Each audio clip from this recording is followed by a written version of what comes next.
सुखदुःखे समे कृत्वा सुखदुःखे समे कृत्वा लाभालाभौ जराजयो लाभालाभौ जराजयो ततो युद्धाय युज्यस्व ततो युद्धाय युज्यस्व नैवं पापमवाप्स्यसि नैवं पापमवाप्स्यसि।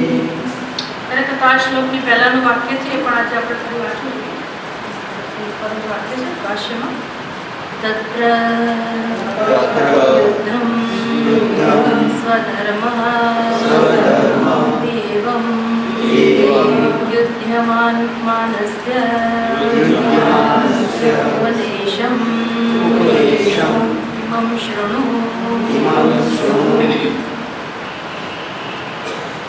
તો 31મા શ્લોકથી શરૂ કરીને આજે 37મો શ્લોક છે ત્યાં સુધી કહેવાય કે ભગવાને જે અર્જુન માટે ઉપયોગી હતો એવો ઉપદેશ આપ્યો, પ્રાસંગિક જેને કહેવાય, એટલે પ્રસંગને અનુરૂપ જે વસ્તુ કહેવાની હોય એ ભગવાને અર્જુનને કહી।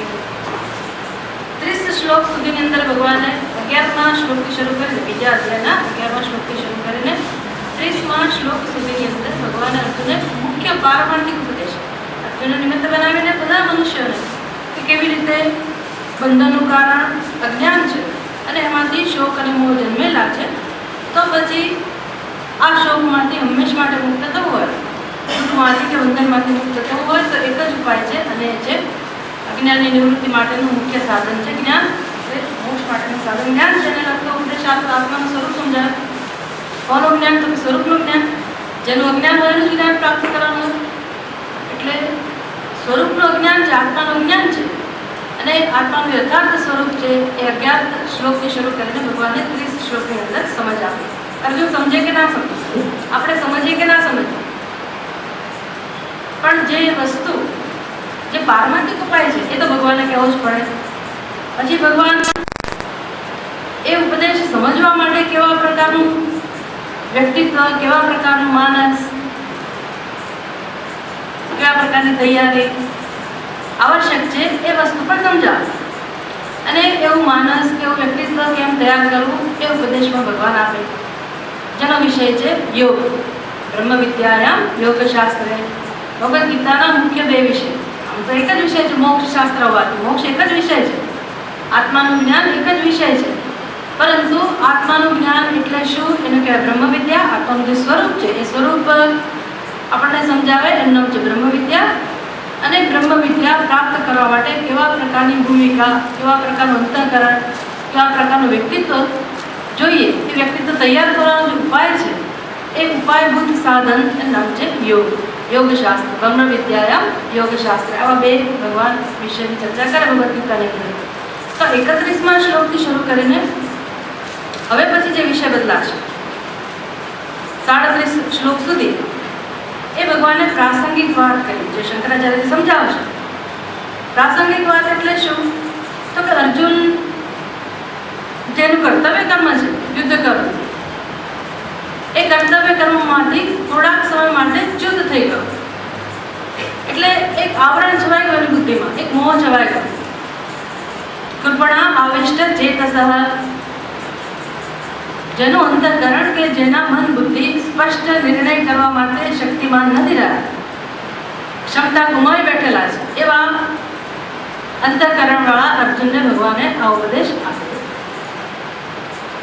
અને ભગવાનને ઈચ્છા છે, ભગવાન યુદ્ધ કરવામાં રસ નથી, ભલે એને કહ્યું તસ્માદ ઉત્તિષ્ઠ કૌંતેય યુદ્ધાય કૃત નિશ્ચય, એવું ભલે ભગવાને કહ્યું, પણ ભગવાનને યુદ્ધમાં રસ નથી। ભગવાન અર્જુનને કેમ કરીને એનું ભલું થાય એ સમજાવી રહ્યા છે અને આટલા શ્લોક દ્વારા આપણને પણ સમજાવ્યું કે મનુષ્ય માત્રનું કલ્યાણ, કે મનુષ્ય માત્રનો ઉદ્ધાર કરવાનું સાધન એક અને માત્ર એક જ છે અને એ છે પોતાના કર્તવ્યનું પાલન। મોક્ષ માટેનું સાધન તો જ્ઞાન છે, પણ ત્યાં સુધી શું, જ્ઞાન ન થાય ત્યાં સુધી શું, આપણને જ્ઞાન પ્રાપ્ત કરવું જોઈએ એવી ખબર તો બહુ મોડી પડતી હોય છે ને, ત્યાં સુધી તો આપણે જાતે જીવન જીવતા હોઈએ છીએ। પણ એટલું સારું છે કે આપણે ત્યાં આપણી સંસ્કૃતિમાં કે આપણા દેશમાં એટલું સારું છે કે ભાઈ આપણને ભલે બી ખબર ન હોય કે આત્માનું જ્ઞાન પ્રાપ્ત કરવું જોઈએ, પણ જીવન જીવવાની રીત અત્યાર સુધી તો એવી હતી, ઘરમાં, આજુબાજુ, ક્યાંય પણ, સમાજમાં આપણા આપતજનો હોય કે આપણી શાળામાં જે શિક્ષકો હોય કે વિદ્વાનો આજુબાજુ હોય, સંતો હોય, આશ્રમો હોય, તો એ બધા દ્વારા આપણને એક પ્રકારનો સતત એક પ્રકારના સંસ્કારો આપણને પ્રાપ્ત થયા કરતા હતા. અને ઘરમાં પણ એવા સંસ્કારો હોય જેને કારણે કર્તવ્યમાં નિષ્ઠા જન્મે, કર્તવ્ય પાલન એ આપણી જવાબદારી છે એવી સમજ પ્રાપ્ત થાય આ બધાને કારણે. એક સરખું સરસ મજાની એક રિધમ જેને કહેવાય ને એ પ્રકારે સમાજમાં બધી વ્યવસ્થા હતી. હવે તો એ બધું બદલાઈ ગયું, પણ આપણે બચી ગયા એ બધામાં. એટલે જ્યારે આપણને ખબર પડી કે ભાઈ આ બંધન જીવનમાં છે એવી પણ ખબર નહોતી, એ પણ ખબર પડી. સંતો પાસે ગયા, શાસ્ત્ર પાસે ગયા, ત્યારે ખબર પડી કે બંધન છે, બંધનનું સ્વરૂપ કેવું છે એ પણ બધી પછી ખબર પડી. પછી સમજાયું કે ભાઈ જીવનમાં જ્ઞાન તો હોવું જોઈએ, શાસ્ત્ર તો સમજવા જોઈએ, ઉપદેશ તો હોવો જોઈએ. આ તો બધી પછી ખબર પડી. પણ ત્યાં સુધી કે આપણું જીવન નકામું નથી ગયું. ત્યાં સુધી આપણે જે કર્યું, સેવા, ભક્તિ બધાના જીવનમાં જોવા મળે જ છે, વધતા ઓછા પ્રમાણમાં. એ ક્યાંથી પ્રાપ્ત થયા? આપણી સંસ્કૃતિને કારણે કહો કે આપણા ઘરના વાતાવરણને કારણે કહો કે સમાજની એ પ્રકારની વ્યવસ્થાને કારણે કહો. પૂર્વમાં જે લોકોએ આ માટે પ્રયાસ કર્યો હશે, આવું વાતાવરણ ઊભું કર્યું હશે એને કારણે કહો. એટલે એ બધાનું અનુષ્ઠાન કરતાં કરતાં આપણી અંદર કોઈક રીતે એવી પરિપક્વતા પ્રાપ્ત થઈ હોય, અંતઃકરણ સુધી પ્રાપ્ત થઈ હોય, અને ઈશ્વરની કૃપાથી કે પુણ્યને કારણે કોઈ સંતનો સંપર્ક થયો હોય, શાસ્ત્રનો સંપર્ક થયો હોય, એમ કરતાં કરતાં આપણે શ્રવણમાં જોડાયા, એમ આપણે મોક્ષની તરફ આગળ વધી ગયા. એવું આપણું જીવન બને. એટલે ખબર ના હોય, જ્ઞાન પ્રાપ્ત થાય અને આપણે મોક્ષ મેળવીએ એટલે કે આનંદનો અનુભવ આપણા જીવનમાં શરૂ થાય, મુક્તિનો અનુભવ શરૂ થાય. ત્યાં સુધી શું? માની લો કે ખબર ના જ હોય માણસને, તો ત્યાં સુધી શું? એટલે એક ઉપદેશ બહુ કામનો છે કે કોઈ પણ મનુષ્યએ પોતાનું કલ્યાણ કરવું હોય તો એનું સૌથી મહત્વનું સાધન છે પોતાના સ્વધર્મનું પાલન, કર્તવ્યનું પાલન. બસ આંખો મીચીને માણસ આખી જિંદગી કર્યા કરે તો એનો ઉદ્ધાર થાય જ. એ આ ભગવદ્ ગીતાનો ઉપદેશ જે લગભગ મનુષ્ય પાસે હોય છે, લગભગ મનુષ્યો જાણતા હોય છે, આચરણ દ્વારા, નહીં કે સીધો ઉપદેશ પ્રાપ્ત કરે છે, વડીલોના આચરણ એ પ્રકારે. એટલે ભગવાન આ બધી વસ્તુઓ કહી અર્જુન બંને પાસા સમજાવ્યા. સારું, નરસું, અર્જુન તું કર્તવ્યનું પાલન કરીશ તો શું ફાયદો થશે એ પણ કહું, અને તારી જીદ, તું જીદ્દી બનીને તારી જીદ પ્રમાણે, તારી ઈચ્છા પ્રમાણે આ ઉપદેશને નહીં અનુસરે, કર્તવ્યનું પાલન નહીં કરે તો શું ગેરલાભ થશે, શું ગુમાવીશ એ પણ સમજાવે. અને બધી વસ્તુ સીધી સરસ સ્પષ્ટ કરી કે જેથી અર્જુન નિર્ણય લઈ શકે. જે અર્જુન નિર્ણય લઈ શકવા માટે શક્તિમાન નહોતો એવા અર્જુનને ભગવાને બધી સામગ્રી આપી અને સ્પષ્ટ કરી બતાવી. ભગવાને મહેનત કરી અને છણાવટ કરી જેથી અર્જુન હવે નિર્ણય લઈ શકે. એટલે આવો અર્જુન ભગવાન માની લે છે કદાચ હવે અર્જુનને આ સ્વધર્મ પાલન માટે ઈચ્છા જન્મી હશે, તો આવા અર્જુન માટે હવે કેવો ઉપદેશ છે? તત્ર યુદ્ધમ સ્વધર્મ ઇતિ એવમ યુધ્યમાનસ્ય. જેને હવે સમજાવ્યું છે કે સ્વધર્મ એ જ એનું યુદ્ધ, એ જ એનો સ્વધર્મ છે, એવું જેને સમજાવ્યું એવો યુધ્યમાનસ્ય. એટલે હવે પછી યુધ્યમાનસ્ય એટલે જે અર્જુન હવે પછી યુદ્ધ કરવા જઈ રહ્યો હશે આ ઉપદેશ પછી, એવા અર્જુન માટે ઉપદેશમ ઇમમ શૃણુ. આવા અર્જુન તારા માટે હવે આ પ્રકારનો ઉપદેશ. અર્જુન કહો, અર્જુન તો નિમિત્ત છે, અને આપણે હવે અર્જુન માટે જે ઉપદેશ હોય એ ઉપદેશ સાંભળીને આપણે શું કરવાનું? તો અર્જુન માટે જ કામનો હતો ને ઉપદેશ. એટલે અર્જુનને ઉપદેશ આપ્યો એ ઉપદેશ આપણા માટે કામનો નથી એવું નથી. અર્જુનને હવે ભલે ભગવાને જે કહ્યું એને જે કર્યું ને એનો મોક્ષ મળ્યો ના મળ્યો એ બહુ આપણને ચિંતા નથી. મળ્યો જ હોય એમાં કોઈ શંકા છે જ નહીં. આપણને શેમાં રસ છે? અર્જુનને નિમિત્ત બનાવીને ભગવાને જે ઉપદેશ આપ્યો એ ઉપદેશ આપણી બુદ્ધિમાં સ્પષ્ટ રીતે આવે, આપણે સમજીએ, અને એ ઉપદેશથી આપણા જીવનમાં કેવી રીતે આપણે યોગ્ય નિર્ણય લઈ શકીએ, પોતાનું કર્તવ્ય પાલન કરી શકીએ, અને કર્મ એવી રીતે કરીએ કે જેથી એ કર્મ મોક્ષ માટેનું સાધન બને. એ મહત્વનું છે. એટલે ભગવાન કહે છે કોઈ પણ મનુષ્ય, અર્જુન એકલો જ નહીં, ભગવાન સીધે સીધું નથી કહેતા, પણ ભગવાનનું આ પ્રકારનું તાત્પર્ય હોય કે ભાઈ અર્જુન માટે આ ઉપદેશ છે તો બાકીના મનુષ્ય માટે કેવો ઉપદેશ હોય. તો ગમે તે મનુષ્ય જ્યારે સ્વધર્મ એ જ પોતાના જીવનનું મુખ્ય સાધન છે એવું સમજે છે, એવા મનુષ્યએ પોતાના સ્વધર્મનું પાલન પણ કેવી રીતે કરવું. હવે જો સ્વધર્મ એટલે આગળ તેની ચર્ચા આવશે, બીજા અધ્યાયમાં પણ આવશે. સ્વધર્મે નિધનમ શ્રેયઃ પરધર્મો ભયાવહ, ત્યારે પણ એની વ્યાખ્યા કરીશું આપણે.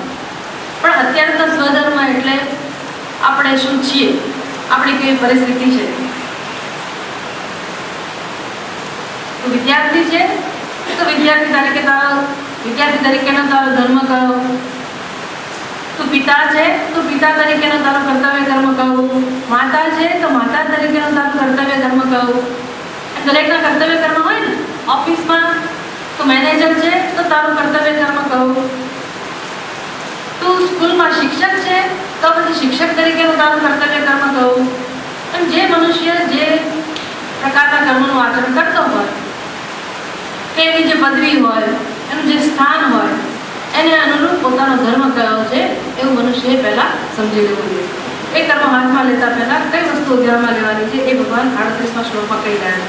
સુખ દુઃખે સમે કૃત્વા લાભ લાભો જયા જયો તતો યુદ્ધાય યુજ્યસ્વ ન એવં પાપમ અવાપ્સ્યતિ. બે વખત આપણે સમજ્યા કે ભાઈ કોઈ પણ કર્મના બે ફળ હોય, સફળતા અને નિષ્ફળતા. જો આ શ્લોક છે ને, ત્રીજા અધ્યાયનો જે વિષય છે કર્મયોગ, એ કર્મયોગનું બીજ એટલે આ શ્લોક. કર્મયોગનો સાર કયો, સારભૂત વસ્તુ કર્મયોગને આપણે અત્યંત ટૂંકમાં કેવું હોય કર્મયોગ વિશે તો શું કહી શકીએ. ભગવાન તો એવી વ્યાખ્યા કરે કે ભાઈ યોગ કર્મસુ કૌશલમ, એવી કર્મયોગની વ્યાખ્યા કરે. સમત્વમ યોગ ઉચ્યતે, એવી બીજી વ્યાખ્યા કરે. બંને પાસા છે કર્મના. આપણે આપણી રીતે સમજવું હોય કે કર્મયોગ એટલે શું, તો કે કર્મનો સામાન્ય સિદ્ધાંત એવો છે કે કર્મ આપણને બાંધે. કર્મનો નિયમ છે કે કર્મ દરેક મનુષ્યને બાંધે. કર્મયોગ એટલે શું, તો કે એવી રીતે કર્મ કરવું, ભગવાનના ઉપદેશને ધ્યાનમાં રાખીને સમજીને એવી રીતે કર્મ કરવું કે કર્મનો જે સ્વભાવ છે બાંધવું, એ કર્મ પોતે પોતાના સ્વભાવને છોડી દે. કર્મયોગ શું કરે, કર્મના સ્વભાવને બદલી નાખે. અને આપણે ઉપદેશને ધ્યાનમાં રાખીને કર્મ કરીએ તો પછી કર્મ આપણને ના બાંધે, એને કહેવાય કર્મયોગ. એટલે એ જે સમજ કર્મની અંદર આવું પરિવર્તન લાવે છે એ સમજનું નામ છે કર્મયોગ. કેવી સમજ છે, ભગવાન વિસ્તારથી સમજાવશે 18 અધ્યાય સુધી, જુદા જુદા દ્રષ્ટિબિંદુથી બહુ સુંદર રીતે સમજાવશે. અને એ જ કર્મયોગ આપણા ઘડતર માટેનું મુખ્ય સાધન છે. એ જ આપણો ખોરાક છે ખરેખર. કે આપણે મગજમાં એટલી કર્મયોગની વ્યાખ્યા નથી કરવાની. સવારથી સાંજ સુધી આ કર્મયોગનો હાથ આપણે સમજી લીધું હોય, એના બધા પાસા સમજી લીધા હોય, અને પછી એનું મહત્વ સમજાય, અને દરેકે દરેક કર્મ દ્વારા આપણને એવું લાગે કે એક એક કર્મનું પાલન આપણી અંદર કંઈક શુદ્ધિ લાવે છે, આપણી અંદર રહેલી અશુદ્ધિને દૂર કરે છે, આપણને હળવા બનાવે છે, આપણને નિશ્ચિંત બનાવે છે, આપણા જીવનમાંથી દુઃખ દૂર કરે છે, આપણને વધારે ને વધારે નિર્મળ બનાવે છે, સ્વચ્છ બનાવે છે, ભગવાનની નજીક લઈ જાય છે, પ્રસન્નતાનો અનુભવ કરાવે છે. આ નામ છે કર્મયોગ. બધું કર્મયોગની અંદર આવે. એટલે હવે આપણા ઊંઘતા આપણું જીવન જીવીએ એવું ના બને. વ્યવહાર અવસ્થામાં સવારથી સાંજ કર્મો થઈ જાય ને યાંત્રિક રીતે, એવું ના બને. આપણને કર્મયોગ એટલે આમ બસ કંઈક તમે મંદિરમાં ગયા, ભગવાનની આરતી ઉતારી એટલે કર્મયોગ, કે આંખો બંધ કરીને માળા ફેરવા બેઠા એટલે કર્મયોગ. કર્મયોગ એટલે આવું બધું નહીં. કર્મયોગ એટલે માળા ફેરવાનો આવે, પૂજા કરવાનો આવે, મંદિરમાં જવાનો આવે, પણ ઘરના બીજા બધા કર્મોનો સમાવેશ પણ કર્મયોગમાં થઈ જાય. સમજ પડે? આવું છે. એટલે એક એક કર્મ નકામું ના જાય. એક એક કર્મમાં તમને કંટાળો ના આવે છે. જે કર્મ કરવામાં આનંદ આવે.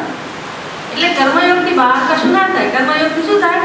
અંદર બધો ફેરફાર થયા કરે. આપણી અંદર આપણી બુદ્ધિ એવી સરસ રીતે વિચાર કરતા શીખી જાય કે ધીરે ધીરે આપણને પોતાને આપણી અંદર રહેલા દોષનો થાય, એની સમજ પડે, મને ખબર પડે કે આને કારણે જ મને આનંદ નથી મળતો જીવનમાં, આને કારણે જ અશાંતિ છે, બધી સમજ પડે આપણને કર્મયોગ અવસરે.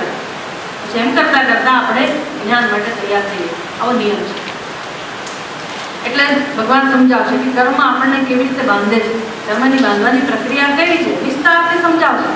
અહીંયા તો એનું બીજ મૂકેલું છે માત્ર કે જો અર્જુન, તારે યુદ્ધ રૂપી કર્તવ્ય કર્મ કરવાનું છે, પણ આ કર્તવ્ય કર્મ હાથમાં લેતા પહેલા તું કેટલાક નિયમોને સમજી લે, કર્મના નિયમોને સમજી લે.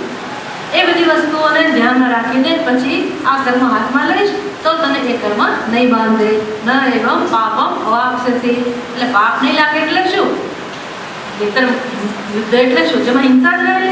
જોવા જાવ તો દેખીતી રીતે કે હિંસા જ છે ને, તો નાના નાની હિંસા પાપ, એ હિંસા કરવાથી પાપ થતું હોય, પાપ લાગતું હોય, તો આટલા બધા લોકોને મારવાથી પાપ નહીં લાગે? હિંસા એટલે હિંસા વળી. ભગવાન કહે છે ન એવં પાપમ અવાપ્સ્યતિ. આપણું એટલું સદભાગ્ય છે કે આપણે હિંસા નથી કરવાની, આપણે યુદ્ધ નથી કરવાનું. આપણું કર્તવ્ય કર્મ એટલે યુદ્ધ નથી. એવું ના માની લેવું કે ભાઈ ભગવાને કહ્યું કે ક્ષત્રિય માટે યુદ્ધ એ કર્તવ્ય કર્મ, અને હું ક્ષત્રિય છું એટલે હવે મારું કર્તવ્ય કર્મ યુદ્ધ છે એટલે હું રોજ યુદ્ધ કરું, એવું નહીં માની લેવાનું. ક્ષત્રિયનું કર્તવ્ય કર્મ યુદ્ધ છે એવું નથી, પણ જ્યારે ધર્મની રક્ષા કરવાનો સમય આવે ત્યારે ક્ષત્રિયનું કર્તવ્ય છે. અને હવે તેવો પ્રશ્ન જ નથી રહ્યો. પણ ન એવં પાપમ અવાપ્સ્યતિ. અર્જુન, આટલી વસ્તુ ધ્યાનમાં રાખી લઈશ અને કર્મનું આચરણ કરીશ તો તને પાપ નહીં લાગે. પાપ નહીં લાગે એનો અર્થ કે એ કર્મ તને બાંધશે નહીં. પછી મજા આવે કર્મ કરવાની, એટલે ચિંતા થાય નથી કે ભાઈ આ કર્મ બાંધશે, આનાથી પાપ લાગશે, આનાથી પુણ્ય થશે. એટલે પાપ પુણ્ય આપણે બેમાંથી એકે નથી જોઈતા. ભગવદ્ ગીતાનો વિદ્યાર્થી એટલે કેવો? જેને પાપમાં તો રસ નથી જ, પણ જેને પુણ્યમાં પણ હવે રસ નથી. બહુ ઊંચી કક્ષા છે. ભલે આપણે સકામ કર્મ કરવાનું ચાલુ રાખીએ, ભલે આપણી ઈચ્છાઓને ધ્યાનમાં રાખીને આપણે ખૂબ ધાર્મિક કર્મો કરીએ, ભલે કરીએ, પણ સમજ હોવી જોઈએ કે છેવટે આપણે કેવા તૈયાર થવાનું છે, આપણા મનને કેવી રીતે તૈયાર કરવાનું છે કે જે મનમાં પાપમાંથી મુક્ત થવાની ઈચ્છા હોય અને સાથે સાથે પુણ્યમાંથી પણ મુક્ત થવાની ઈચ્છા હોય. આવું આપણું મન બને. પાપ પુણ્ય બંનેથી ઉપર ઉઠી આવે. એક સામર્થ્ય છે. આવું સામર્થ્ય આપણી અંદર ધીરે ધીરે પ્રગટ થાય. આ નામ છે આધ્યાત્મિક ઉન્નતિ. કારણ કે બંને આલંબન છે. પાપ કરવાની પણ માણસને જરૂર પડે છે તો જ કરતો હશે. ત્રીજા અધ્યાયમાં અર્જુન પૂછશે કે ભગવાન, કેને પ્રયુક્ત એમ પાપમ ચરતિ પુરુષ? માણસ કોના મળે? બલાદેવ નિયોજિત. એનો અર્થ અર્જુન જાણે છે કે માણસને પાપ નથી કરવું તો ખબર છે.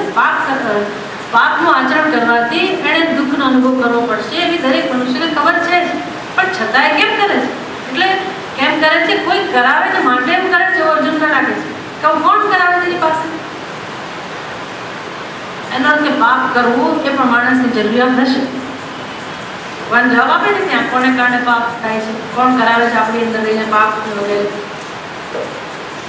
એની જરૂરિયાત તો થઈ ને, મારે ચાલે એવું નથી, ખોટું કરવું જ પડ્યું. ખોટું કરવું જ પડ્યું એટલે કશું ગુમાવવાનો ભય હોય એટલે આપણે જરૂરિયાત થઈ કે ભાઈ એ ગુમાવીએ તો ના ચાલે, એટલે આપણે કરીએ, પાપ કરીએ, પાપનું આચરણ કરીએ. એવી રીતે પુણ્યનું આચરણ કરીએ. શું કામ? કંઈક મેળવવું છે. આમ પાપ અને પુણ્ય બંને આપણી જરૂરિયાત છે, બંને આલંબન છે. પણ મોક્ષ એટલે શું? મુક્તિ એટલે શું? બધા જ આલંબનોમાંથી આપણે ઉપર ઉઠીએ, પછી કશાયની જરૂર ના રહે. પણ આવું થાય એ પહેલા પાપ પુણ્યમાંથી આપણે ઉપર ઉઠીએ અને મોક્ષને પ્રાપ્ત કરીએ એની પહેલા ભગવાનનું આલંબન મળી જાય જીવનમાં. ભગવાનની શરણાગતિ હોય, ભગવાનની ભક્તિ હોય, સેવા હોય, એ જરૂરી કરું કે નહીં? સીધા પાપ પુણ્યમાંથી ઉપર તો ઉઠી ના જવાય કે સીધું જ્ઞાન તો થઈ ના જાય. એટલે સિદ્ધાર્થ આલંબનમાંથી ઉપર ઉઠો એવું તો શક્ય છે જ નહીં. એટલે પછી કયું આલંબન, વચ્ચેનું આલંબન કયું? કે નિષ્કામ કર્મ. નિષ્કામ કર્મ કરતા કરતા કર્મનું આલંબન તો થયું જ ત્યાં, પણ એ નિષ્કામ કર્મ પછી કોને માટે કરવાનું? બધું શીખવું જોઈએ. એ બધું સમજવું પડે ને કે એવા કર્મ મારા માટે ના કરું, મને પાપ પુણ્યમાં રસ થાય તો શેના માટે કરું, બધું સમજવું પડે. બધું સમજાવશે ભગવાન. અહીંયા આટલી વસ્તુ કહે છે ભગવાન કે ભાઈ કર્મ કેમ બાંધે છે તું જાણી લે. કર્મ ક્યારે બાંધે અને કેવી રીતે બાંધે છે? તો કે દરેક કર્મની અંદર જે ફળ છે એ ફળના બે પ્રકાર હોય, કાં તો સફળતા અને કાં તો નિષ્ફળતા. કોઈ પણ કર્મ હોય એના ફળ બે પ્રકારના હોય, સફળતા અને નિષ્ફળતા. હવે સફળતા નિષ્ફળતા તો બહાર છે, કર્મ પણ બહાર છે. આપણે કોઈક જગ્યાએ અમુક કર્મ કર્યું, એનું ફળ સફળતા મળી તો એ પણ બહાર છે, નિષ્ફળતા મળી તો એ પણ બહાર છે. એ આપણને બાંધે કેવી રીતે ભાઈ? સફળતા નિષ્ફળતા કેવી રીતે બાંધે? એટલે બંધાવું એટલે શું? કોઈ દોરડાથી બાંધ્યા હોય જુદું બંધન છે, પણ કર્મ પણ કેવી રીતે બાંધતો હશે? એની પાસે કોઈ દેખાતું નથી બાંધવાનું સાધન. કેમ કેવી રીતે બાંધે છે? આપણી અંદર અંતઃકરણમાં કે બુદ્ધિમાં જે ખ્યાલો રહેલા છે એ ખ્યાલ વડે કર્મફળ આપણને બાંધે છે. બાંધવાની રીત કઈ? તો કે જો કર્મફળ કાં તો સફળતા અને નિષ્ફળતાના રૂપમાં આવે. પછી સફળતાને આપણે કેવી રીતે જોઈએ છે? સફળતા દ્વારા સફળતા મળે તો આપણો અભિગમ કેવો છે અને નિષ્ફળતા મળે તો પણ આપણો અભિગમ કેવો છે? તો કે સફળતા એટલે લાભ અને નિષ્ફળતા એટલે ગેરલાભ. સફળતા ગમે કે ના ગમે? શું ગમે? સફળતા ગમે કે નિષ્ફળતા ગમે? સફળતા ગમે. સફળતા એટલે લાભ. નિષ્ફળતા ગમે કોઈ? સ્વીકારી લઈએ પણ ગમે તો નહીં ને.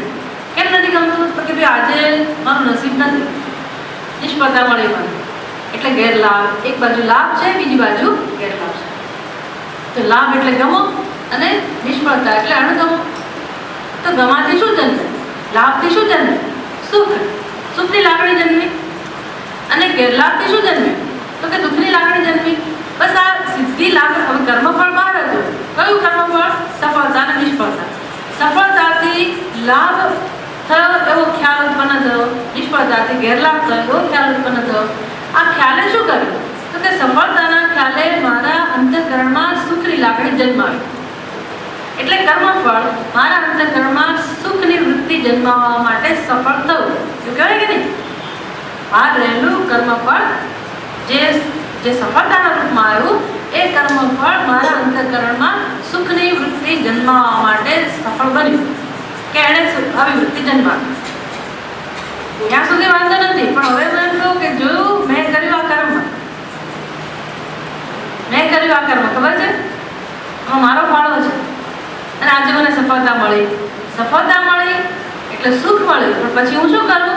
એ સફળતા મારી અને મારી સફળતા એટલે હું સુખી. સમજાય કરો ને? હું સુખી. બસ આ બંધન. આવું કહું હું સુખી એવું કહું એટલે બંધાયા. પછી હું સુખી એવું કહીએ એટલે કર્મફળ બીજી વખતે પાછું બીજા પ્રકારનું આવે કે ના આવે? એક વાર દરેક વખતે સફળતા જ મળે બને અને પાછું કર્મફળ તો આપણા હાથમાં છે ને. કર્મફળ આપનાર તો પરમાત્મા છે, ઈશ્વર છે, કર્મફળ દાતા. તો એના તરફથી જે ફળ આવે એ ફળ આપણે સ્વીકારે છૂટકો છે. હવે સફળતારૂપી ફળ આવ્યું ત્યારે હું મારા મનમાં એવું માનું કે હું સુખી, અને નિષ્ફળતારૂપી ફળ મળે ત્યારે હું શું કહું? હું એટલે દુઃખી. હું કહું નહીં, હું દુઃખી થઈ જાઉં. પણ એ દુઃખી થતા પહેલા મેં કશું કહું હોય, મેં શું કહ્યું હોય? આ મારી નિષ્ફળતા. કર્મફળ નિષ્ફળતાના રૂપમાં જન્મે બહાર છે, પણ મારી બુદ્ધિ શું કહે છે? તો કર્મની નિષ્ફળતા છે, પણ હું શું કહું છું? મારી નિષ્ફળતા. કેમ મારી નિષ્ફળતા કહું છું? તો કે કર્મ કોણે કર્યું હતું? મેં. કર્મ કરતી વખતે જે હું કરનાર એવો ખ્યાલ છે એટલે કર્મફળ ભોગવનાર પણ હું. અને સારું ફળ આવે, સફળતા આવે તો હું સુખી, નિષ્ફળતા આવે તો હું દુઃખી. આમ સુખી અને દુઃખી આ બંનેના રૂપમાં હું કર્મ દ્વારા બંધાવું. આ બંધન છે. ખરું કે આ બંધનમાંથી મુક્ત થવાનું. હવે ભગવાન શું શીખવાડે છે? પહેલા આપણે સમજી લેવું જોઈએ કે કર્મ કેવી રીતે બાંધે છે. એટલે ભગવાન તો સીધો જવાબ જ આપે કે અર્જુન કર્મ હાથમાં લેતા પહેલા આટલું સમજી લે, સુખ દુઃખે સમય કૃત્વા.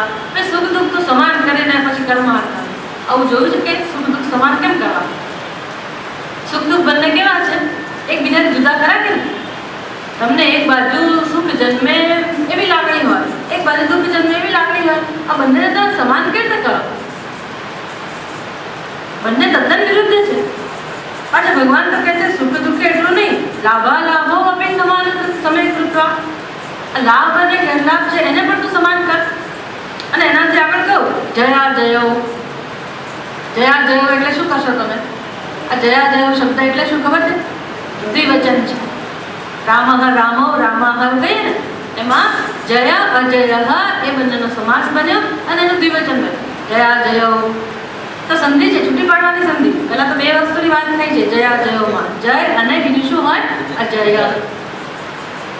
અજય ભલે આપણે છોકરાનું નામ રાખીએ, પણ અહીંયા જય અજય ત્યાં જુદો અર્થ હોય. અહીંયા જયા અજય એટલે જયનો વિરોધી અજય. એટલે શું હોય જયનો વિરોધી? એટલે પરાજય કે વિજય? પરાજય ને કે વિજય? વિરોધી એટલે પરાજય. બરાબર? જય અને પરાજય, હાર અને જીત. ભગવાને આવું કેમ હાથમાં લીધું હતું કે યુદ્ધનું ફળ, યુદ્ધરૂપી કર્મનું ફળ કાં તો જીત હોય અને કાં તો હાર હોય, કાં તો જય હોય અને કાં તો પરાજય હોય. અર્જુને યુદ્ધરૂપી કર્તવ્ય કર્મ હાથમાં લેવાનું છે એટલે ભગવાને આ શબ્દો વાપર્યા. આપણે આપણા કર્મ માટે કયા શબ્દો વાપરી શકીએ?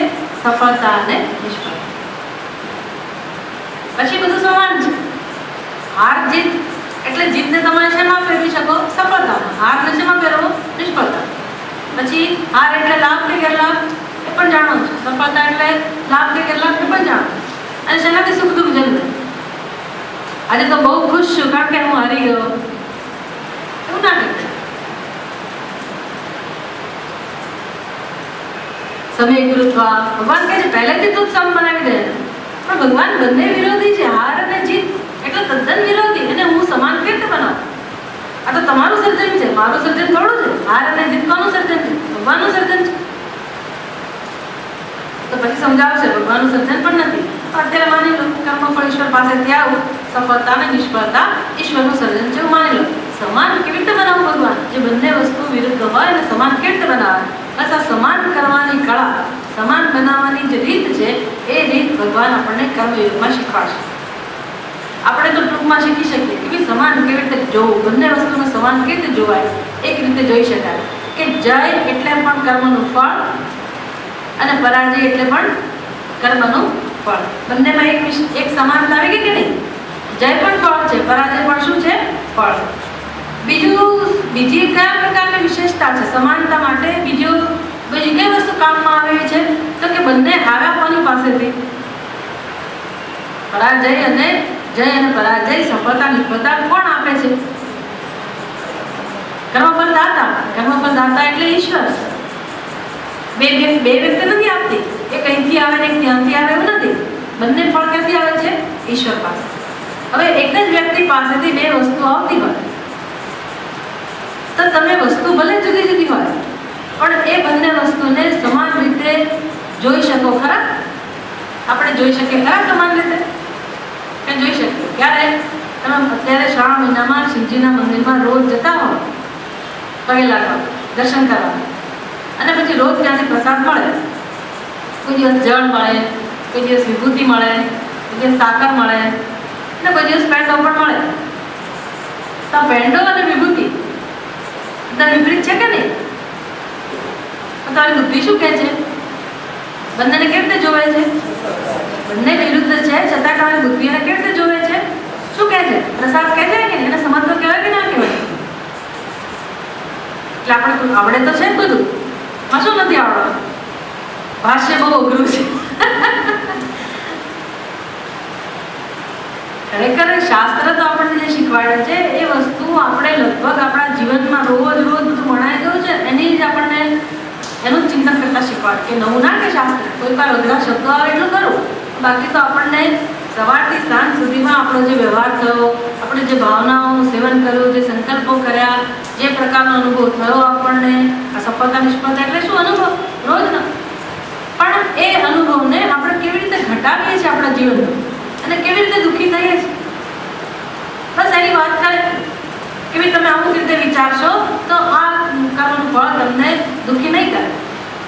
એમ કરતાં કરતાં આપણી અંદર સમજ આવતી જાય, શક્તિ આવતી જાય અને આપણે કર્મફળના પ્રવાહમાંથી આવતા બંધ થઈએ, ઉપર ઉઠીએ. તો પછી કર્મ કરવાની મજા આવે, નહીં તો પછી કર્મમાંથી રસ પણ જતો હોય. મોટા ભાગના લોકોની ફરિયાદ આવી જ હોય છે કે ભાઈ આખી જિંદગી અમે કર્તવ્ય કર્મ કર્યું, ઘરમાં બહુ સેવાઓ કરી, બહુ બધાનું ધ્યાન રાખ્યું, સાસુ સસરાનું ધ્યાન રાખ્યું, માતા પિતાનું રાખ્યું, મોટા ભાઈનું રાખ્યું, આનું કર્યું તેનું કર્યું, લોકોએ ખરેખર કર્યું હોય છે, બહુ ભોગ આપ્યો હોય છે, બહુ ઘસાયા હોય બિચારા, પણ છેલ્લે એવો અનુભવ લઈને જાય કે મારું કોઈ ના થયું, કોઈ મારી કદર ના કરે, મને કશું મળ્યું નહીં. માણસ આટલું બધું કર્યું, ના કર્યું હોય દુઃખી તો બરાબર છે, આટલું બધું કર્યું અને માણસ દુઃખી થઈને મૃત્યુ પામે કે પછી વૃદ્ધાવસ્થામાં એને શાંતિ ના મળે, કરવા છતાંય શાંતિ ના મળે, તો પછી એનું કારણ શું છે? ભગવાન કહે છે આ કર્તવ્ય કર્મ પાછળની જે સમજ હોવી જોઈએ એ સમજ વગર એને કર્તવ્ય કર્મ કર્યું છે, બસ આટલું છે. તો આપણે બચી જઈએ, જો આપણે અંદર સમજ હોય અને કર્તવ્ય કર્મનું પાલન હોય તો આપણે બધામાંથી બચી જઈએ, આપણે સંતોષપૂર્વક આપણું જીવન જીવીએ.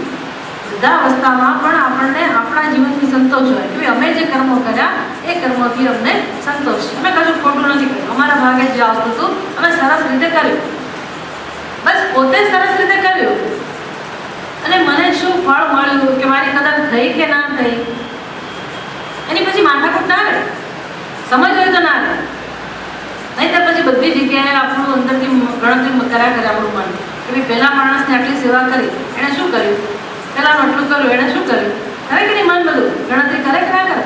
તો ગણતરી મોટે ભાગે ચાલુ જ હોય. લોકો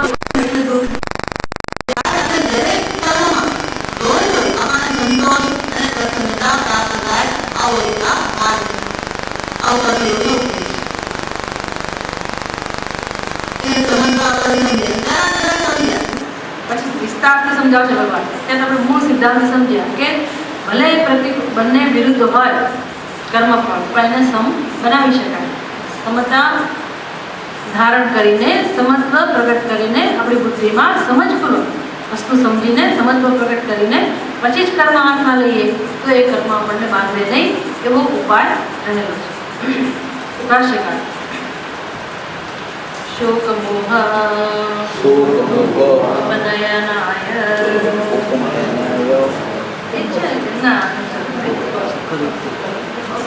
સુખ દુઃખે કઈ વાંધો નહીં, તો મારામાં લખેલું ને સુખ દુઃખે સમે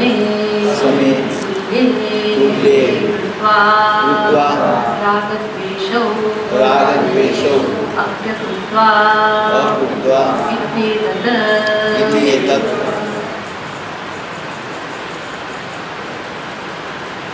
સુખ દુઃખે તુલ્ય સમે કૃત્વા અર્થાત તુલ્ય કૃત્વા.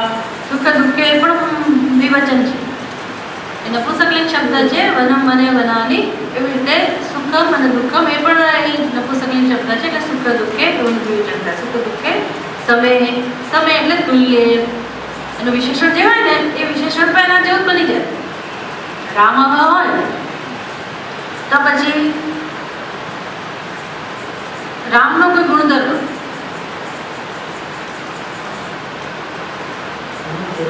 ગૌરવ, હા ધનુર્ધર, આવા લોકો તો મજા પડી ગઈ. ધનુર્ધર રામ, રામ ખરા પણ એનું વિશેષણ ધનુર્ધર, એટલે ધનુર્ધર કે ધનુર્ધરવ એવો કેવું હોય તો એમાંથી કયો શું વિશેષણમાં શું વપરાય કોણ નક્કી કરે? રામ શબ્દ નક્કી કરે કે ભાઈ રામ શબ્દ પહેલી વિભક્તિ એક વચનમાં હોય તો એનું વિશેષણ પણ પહેલી વિભક્તિ એક વચનમાં હોય. એવી રીતે સુખ દુઃખે, હવે સુખ દુઃખે એટલે ભગવાન કશું કે વિશેષણ વાપર્યું શ્લોકની અંદર, એટલે વિશેષણ કેવું છે? સમે કૃત્વા. સમ શબ્દ છે પણ એ કેવી રીતે બની ગયો? સમે, સુખ દુઃખે છે માટે સમે એનું વિશેષણ હોવાથી સમે કૃત્વા. સમે કૃત્વા અર્થાત તુલ્ય કૃત્વા. રાગ દ્વેષૌ અકૃત્વા ઇત્યેતત. થોડુંક વધારે આવશે, અપી અકૃત્વા, અપી ઉમેરેલું છે. રાગ દ્વેષૌ અકૃત્વા ઇત્યેતત એટલે રાગ દ્વેષ સમે કરવું એટલે શું? સમત્વ એટલે શું? તો કે દરેક વસ્તુની અંદર સુખ અને દુઃખ આ બંનેની અંદર બે વસ્તુ રહેલી છે. આપણો રાગ શેમાં હોય? સુખમાં, અને દુઃખ પ્રત્યે આપણને દ્વેષ હોય. એટલે પછી સમગ્ર કરવું એટલે શું? શંકરાચાર્યજી કહે છે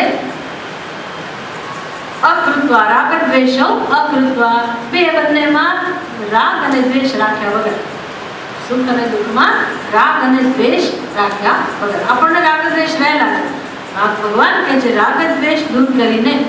રાગ દ્વેષ ક્યારે દૂર થાય? જ્યારે આપણે સમજીએ કે સુખ અને દુઃખ ભગવાન તરફથી આવેલા છે, ભગવાને નક્કી કર્યું છે અને મને મળ્યા છે. પછી એમાં મારી મરજી વધારે મહત્વની કે ભગવાનની મરજી મહત્વની? ભલે મને રાગ હોય સુખ માટે, ભલે મને દ્વેષ હોય દુઃખ માટે, પણ ભગવાન તરફથી આવ્યા હોવાથી હું મારા મનમાં જન્મેલા રાગ દ્વેષને મહત્વ ન આપું. એને કહેવાય રાગ દ્વેષો અકૃત્વા ઇતિ એતદ. આટલું અત્યારે સમજાવ્યું. તથા લાભાલાભો જયા જયો ચ સમો કૃત્વા તતો યુદ્ધાય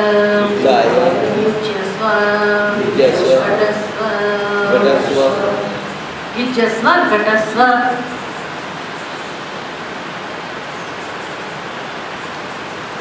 ઘટસ્વ અવકર યુદ્ધસ્વ યુદ્ધાય યુજ્યસ્વ અથવા ઘટસ્વ. પછી તું યુદ્ધમાં જોડા. એટલે પછી યુદ્ધની ચેષ્ટા કર કે યુદ્ધમાં તું જોડા. સુખ દુઃખે સમય કૃત્વા તથા લાભાલાભો ચ સમો કૃત્વા. અને સુખ અને દુઃખમાંથી જે લાભ અને ગેરલાભ જન્મે, સુખમાંથી લાભ અને દુઃખમાંથી જે ગેરલાભ અલાભ જન્મે એ બંનેને પણ સમો કૃત્વા, એ બંનેને પણ તું સમાન કરી દે.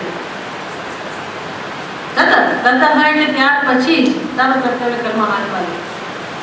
પેલા બુદ્ધિમાં સમજ હોવી જોઈએ. બસ આમ યાંત્રિક રીતે કર્મ કરી જ નાખવાનું જરૂરી નથી. કર્મ કરતા પહેલા જોઈ લેવાનું કે કર્મ ફળ જે આવે એના માટે હું તૈયાર છું. એવું નહીં કે આપણે નિષ્ફળતા માટે કર્મ કરીએ. કર્મ શેના માટે કરીએ? સફળતા માટે જ કરીએ, સારામાં સારી રીતે જ કરીએ. પણ પહેલેથી જ સાવધાન હોઈએ કે દરેકે દરેક કર્મનું ફળ બે પ્રકારે આવી શકે, સફળતા અને નિષ્ફળતા. તો મારો પ્રત્યાઘાત કેવો હોય? મારી તૈયારી છે, નિષ્ફળતા મળે તો સ્વીકારવાની તૈયારી છે, ભલે વાંધો નહીં, નિષ્ફળતા આવે તો પણ હું તો કર્મ કરીશ. કારણ કે મારો ધર્મ શું છે? કર્મ કરવું. મારો અધિકાર છે માટે કર્મમાં, અને મારે કર્મ કરવું છે. કર્મમાં રસ છે, કર્મની ઈચ્છા પણ છે, કર્મમાં આવડત પણ છે, સૂઝ પણ છે, કરવાની ભાવના પણ છે, અને ભગવાનને આપણા કર્મની જરૂર પણ છે. એ રીતે જોવા જાઓ આમ ભગવાનને કોઈની જરૂર નથી, અર્જુનની જરૂર નથી યુદ્ધ માટે. અર્જુન યુદ્ધ કરે કે ના કરે, ભગવાને તો જે ધાર્યું છે થવાનું જ છે. પણ આપણા ભલા માટે અથવા તો આપણું આચરણ કોઈ કરનારા માટે દરેકે દરેક વ્યક્તિ ક્યાંક ને ક્યાંક તો શ્રેષ્ઠ હોય છે. માતા પણ પોતાના ઘરમાં શ્રેષ્ઠ હોય. કોના માટે? એની દીકરીઓ માટે કે દીકરાઓ માટે. પિતા પણ શ્રેષ્ઠ હોય. નોકર હોય તો પણ એ એના ઘરમાં શ્રેષ્ઠ હોય શકે. એનાથી એ નાના હોય ને, એનું અનુસરણ કરનારા હોય. એટલે બીજાને પ્રેરણા મળે, બીજા યોગ્ય દિશામાં પોતાનો વિકાસ કરી શકે એ હેતુથી ધ્યાનમાં રાખીને પણ મનુષ્ય કર્મ કરવા જોઈએ. પણ કેવી રીતે કર્મ કરવા એની ભગવાન શિખામણ આપે છે. તતઃ યુદ્ધાય યુજ્યસ્વ નૈવં યુદ્ધં કુર્વન્ન પાપં અવાપ્સ્યસि. બસ આવું ધ્યાનમાં રાખીશ તો પછી આ પ્રકારે સમજને ધ્યાનમાં રાખીને પછી કર્મ હાથમાં લેવાથી ન એવં પાપમ અવાપ્સ્યસि. તને પાપ નહીં લાગે. પાપ નહીં લાગે એનો અર્થ એટલો જ કરવાનો, ભગવાન આવા શબ્દો કેમ વાપરે છે? કારણ કે સ્વાભાવિક છે કે યુદ્ધમાં હિંસા રૂપી કર્મ કરવાનું છે, અને હિંસા કરવી એટલે પાપ કરવું એવી એવો જ ખ્યાલ હોય ને. મારી નાખવું એટલે પાપ લાગશે ભાઈ. એટલે ભગવાન કહે છે ન એવં પાપમ અવાપ્સ્યસि. તને યુદ્ધ કરવા છતાંય, હિંસા કરવા છતાંય પાપ નહીં લાગે. અર્જુન માટેનો પ્રસંગ એટલા હિંસા કરવા છતાંય પાપ નહીં લાગે. આગળ એક જગ્યાએ ભગવાન કહેવાના છે અથવા વિષયમાન લોકા ન નિબધ્યતે ન હંસી ન નિબધ્યતે અથવા વિષયમાન લોકા. આખા જગતમાં તું બધાને પતાવી નાખે, એટલો મોટો સંહાર કરે, અને તારી પાસે આ સમજ હોય અને પછી એવું કરવું પડે ને તું કરે તો પણ તને પાપ ના લાગે. એક જુદી વસ્તુને ધ્યાનમાં રાખીને ભગવાન કહેતા છે કોઈ એવું કરે બને નહીં, યુદ્ધ એવી હિંસા કરે નહીં, પણ અહીંયા યુદ્ધને ધ્યાનમાં રાખીને પાપ શબ્દ વાપરે છે. ન એવં પાપમ અવાપ્સ્યસि.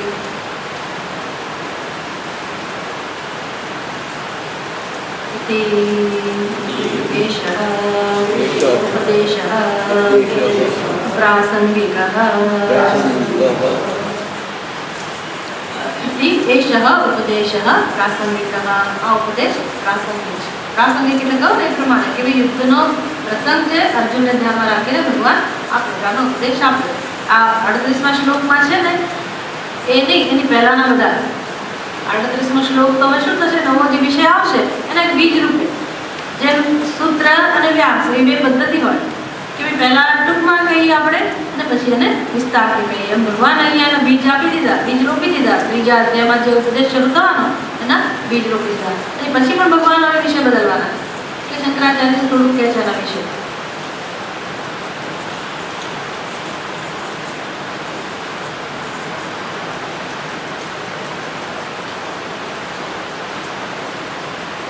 शोकमोह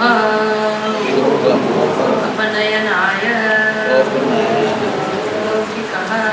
लौकिकः न्यायः स्वधर्ममपि च अवेक्ष्य इत्यादैः श्लोकैः न तु तात्पर्येण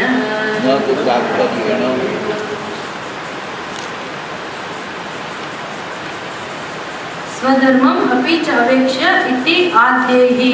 ક્યાંથી શરૂ કરે? ક્યાંથી? સ્વધર્મમ अपि च अवेक्ष्य. કયો શ્લોક છે? ખબર છે? ચોપડી છે તમારી પાસે? ક્યાંથી શરૂ થાય? સ્વધર્મમ अपि च अवेक्ष्य. એ શબ્દો કયા શ્લોકના છે? 31મા શ્લોક, બરાબર છે. એ શ્લોકથી શરૂ કરીને ત્યાંથી વિષય બદલાયો. અને પહેલાનો શ્લોક કયો હતો? देहि नित्यम अवध्योयम देहे सर्वस्य भारत तस्मात् सर्वाणि भूतानि न त्वं शोचितो अर्हसि. એ વિષય જુદો હતો આખો. દેહીનો સ્વભાવ કેવો છે એ બધું સમજાયું. એ ઉપસંહાર કર્યો આગળના બધા શ્લોકની અંદર જે ઉપદેશ આપ્યો એમાં. અને ન ત્વં શોચિતો અર્હસि. અર્જુન શોકનું કોઈ કારણ નથી. એ પારમાર્થિક ઉપદેશ. પછી ભગવાને જે શરૂઆત કરી 31મા શ્લોકથી સ્વધર્મમ अपि च अवेक्ष्य, એટલે વિષય કયો શરૂ થયો? સ્વધર્મને ધ્યાનમાં રાખ. જે પ્રાસંગિક જેને કહે છે શંકરાચાર્ય, લૌકિક ન્યાય, અયમ લૌકિક ન્યાય, કે ભાઈ જેની જરૂર હોય વર્તમાનમાં એ વખતે જેની જરૂર હોય એવો ઉપદેશ આપે. હવે આપણે ડૉક્ટર પાસે ગયા અને એવું નિદાન થયું કે કમળો છે, એનો મૂળ કારણ કમળો છે, માટે આ બધી નાની નાની બીમારી છે. એટલે તમે જ્યારે પેલી એની દવા કરશો તો જ કમળો દૂર થશે. એ તો બરાબર, પણ અત્યારે એને કારણે સખત માથું દુખતું હોય વર્તમાનમાં, તો તમે એનો કોઈ ઉપાય આપો કે ના? તમે પૂછો તો ખરા ને કે ભાઈ અત્યારે માથું દુખે જેની દવા એની આપો.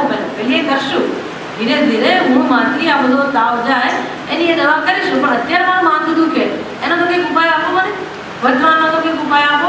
આપણે પૂછીએ ને, જાણે કે એવું પ્રાસંગિક એટલે અત્યારે એને જે જરૂર હતી એ ભગવાને કહ્યું.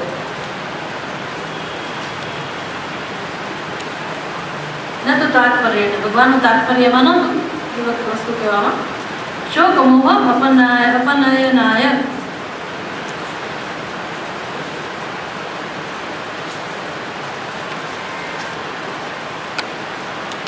વર્તમાનમાં જે દુઃખ હતું અર્જુનનું એ દૂર કરવા માટે કયો ઉપાય? કે સ્વધર્મનું આચરણ. પારમાર્થિક ઉપાય નહીં. પારમાર્થિક ઉપાય શોક મોહની નિવૃત્તિ માટેનો એ તો આત્માનું જ્ઞાન જ છે. અત્યારે અર્જુનને કેવી રીતે નિર્ણય લેવો, કે અત્યારે જે સંજોગો ઉપસ્થિત થયા છે, જે પરિસ્થિતિ ઉપસ્થિત થઈ છે, એમાં અર્જુને પોતાનું કર્તવ્ય શું છે એ સમજવું અને પછી શોક અને મોહની નિવૃત્તિ માટે આત્મજ્ઞાન પ્રાપ્ત કરવા માટે પ્રવૃત્ત થવું. સમજાય આ વસ્તુ? એટલે લૌકિક ન્યાય સમજાય કેટલું પ્રાસંગિક વસ્તુ સમજાય. આ શ્લોકમાં 31મી શરૂ કરીને ક્યાં સુધીના શ્લોક સુધી? 37મા શ્લોક સુધી એ જે ઉપદેશ આપ્યો એ ખરેખર શોક અને મોહની નિવૃત્તિ, શોક અને મોહમાંથી નિવૃત્તિ માટેનો પારમાર્થિક ઉપદેશ નથી. ત્યારે કેવો ઉપદેશ છે? અત્યારે કામ ચલાવ, વર્તમાન અર્જુનને જે જરૂરી છે એ માટેનો ઉપાય. એ જરૂરી તો છે પણ એનાથી શોક મોહની નિવૃત્તિ ના થાય. શોક મોહની નિવૃત્તિ તો શેનાથી થાય? એક જ વસ્તુથી થાય, આપણા બુદ્ધિમાં રહેલું પોતાના સ્વરૂપનું જે અજ્ઞાન છે એ અજ્ઞાન દૂર થાય તો જ આપણે હંમેશ માટે શોક અને મોહમાંથી નિવૃત્ત થઈએ. એટલે આપણે પછી આ બસ સમજી ગયા, હવે કર્તવ્ય કર્મ કરીશું એટલે પૂરું થઈ ગયું, ઉપદેશ મળી ગયો અને આપણે સુખી થઈ જઈએ. ખરેખર તો હવે તમારા લોકોને કર્તવ્ય કર્મ કરી હવે તો પતી ગયું કે નહીં? હવે કે કર્તવ્ય કરવાનો ઉપદેશ તમારે ના, હવે રહું સૌ જે ખૂટતું હોય તો ભરપાઈ કરી શકો. એ ઘણા લોકોને અફસોસ રહી ગયો. એક વખત મને હમણાં એક કોઈ જગ્યાએ જુનાગઢમાં કોઈ ભાઈ મળ્યા, એટલે મને કહે કે મેં આમ તો બીઆરએસ લઈ લીધું છે પણ છતાંય હું જઉં છું ઓફિસમાં. કેમ એવી જરૂર પડી? તો કે કદાચ એમ કે આટલા વર્ષોની નોકરીમાં મારાથી કોઈ ભૂલચૂક થઈ ગઈ, તો યા તો મેં કામ છોડીને વહેલા આવી ગયા હોય કે બીજી કોઈ રીતે તો કે બધી ભરપાઈ કરે. એટલે ભલે માણસને એવી ઈચ્છા હોય તો કરી શકે, બાકી કર્મયોગની જરૂર હવે ના હોય. જોવા જાઓ ઉંમર પ્રમાણે એવું કહેતા નથી કે બધા કર્મયોગ કરી લીધો, તો હવે તમને કહીએ કે તમે કર્મયોગ કરો પછી એ ચાલ્યા કરે. તમે એક તો નિવૃત્ત થતા, ઓફિસમાંથી તો નિવૃત્ત થઈ ગયા, હવે તમે શારીરિક રીતે પણ થોડાક આમ ઢીલા પડી ગયા, અને પછી તમે ઘરમાં જઈને હવે નવેસરથી બધું કર્મ કરવાનું શરૂ કરો, મોટા મોટા પ્લાનિંગ કરો, એવી જરૂર નથી. તમે બધું કરી લીધું હોય, તમને થોડી સ્વસ્થતા પ્રાપ્ત થઈ હોય, જ્ઞાનમાં રસ પડતો હોય, શ્રવણમાં રસ પડતો હોય, અધ્યયનમાં રસ પડતો હોય, તો તમે તમારી જાતે સમયનો સદુપયોગ કરી શકો. ઘરે બેસી અહીંયાથી જે કંઈ સમજ પ્રાપ્ત થઈ હોય એના વિશે તમે વિચાર કરી શકો, ચિંતન કરી શકો. તમારા ઘરે જઈને તમારી જાતે થોડુંક વાંચો કે લખો કે નોટ લખ્યું તેના ઉપર, એમ કરતાં કરતાં આપણી બુદ્ધિને આપણે કેળવી તો શકીએ. એટલે કર્મયોગ કર્મયોગ કર્મયોગ કરી કરીને પછી કંઈ જોવાનું કે કોના માટે કયો ઉપદેશ હોય. એટલે અહીંયા કે તમારી કર્મયોગ વિશે બહુ વિસ્તારથી કહેવાનું બહુ મન ના થાય, કારણ કે મોટે ભાગે અત્યારે આ જે વર્ગ છે તમારે જેવો, એ બધામાં તો લોકોએ પોતાના કર્તવ્ય કર્મ સરસ રીતે મોટે ભાગે કરેલા હોય છે. કોઈ કે ના કર્યા તો ખબર નથી, પણ મોટે ભાગે કર્યા. હવે પછીની પેઢી જેને ખબર જ નથી કે કર્તવ્ય કર્મ એટલે શું, સ્વધર્મ એટલે શું. બહુ ઓછા લોકોને ખબર છે. જે સંસ્કારી કુટુંબમાંથી આવ્યા હોય એને ખબર છે, પણ બાકી લોકોને કોઈ મહત્વ ના હોય. એને જરૂર છે કહેવાની, કારણ કે એનો સમય એ રીતે નકામો ના જાય એટલા માટે. પણ આપણે તો સમજવાનું કે ભાઈ શોક અને મોહમાંથી જે નિવૃત્તિ, બંધનમાંથી જે મુક્તિનો ઉપાય છે એ તો એક અને માત્ર એક જ ઉપાય છે. કયો ઉપાય છે? પોતાના સ્વરૂપનું જ્ઞાન, આત્માનું જ્ઞાન. આત્માના જ્ઞાન માટેનો કયો ઉપાય? શ્રવણ અને નતું તાત્પર્ય કે ભગવાનનું તાત્પર્ય આમાં નથી. આ ઉપદેશ દ્વારા 31 સુધીના ઉપદેશ દ્વારા ભગવાનનું તાત્પર્ય એવું નથી કે આનાથી હંમેશ માટે શોક અને મોહ જાય, એવું તાત્પર્ય નથી. પરમાર્થ દર્શન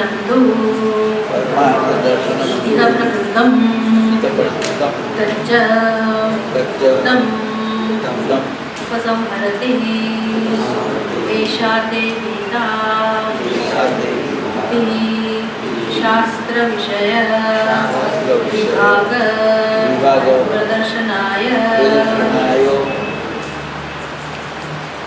અહીંયા પ્રકરણ કહું છે પરમાર્થ દર્શનમ તો ઇહ પ્રકૃતમ. પ્રકૃતમ એટલે ચર્ચાનો વિષય. અહીંયા આગળ ચર્ચાનો વિષય ખરેખર કયો હતો? 11મા શ્લોકથી શરૂ થયો ને, એ ચર્ચાનો વિષય કયો હતો? તો કે પરમાર્થ દર્શનમ, પરમનું દર્શન, પરમાત્માનું દર્શન, કે પોતાના સ્વરૂપનું દર્શન, એનો મુખ્ય વિષય છે. તચ્ચ ઉત્તમ, જે કહેવાય ગયું તत् ઉપસંહરતિ એષા તે અવિહિતા ઇતિ શાસ્ત્ર વિષય વિભાગ પ્રદર્શનાય. એટલે શાસ્ત્રનો જે મુખ્ય વિષય છે એના વિભાગ એ દર્શાવવા માટે. કયા વિભાગ? બ્રહ્મ વિદ્યાયામ યોગશાસ્ત્રે અથવા તો જ્ઞાન યોગેન સાંખ્યાનામ કર્મયોગેન યોગિનામ. કે મુખ્ય સાધન, મોક્ષ માટેનું મુખ્ય સાધન તો છે આત્માનું જ્ઞાન, અને આત્માના જ્ઞાન માટેનું સાધન કહું તો કર્મયોગ. એટલે કે સીધા આમ શ્રવણ કરીને જ્ઞાન થઈ જાય એવું ના બને. તો હોય ને, જ્ઞાન માટે પણ અમુક પ્રકારની તૈયારી જોઈએ. એટલે વિભાગ પ્રદર્શનાય.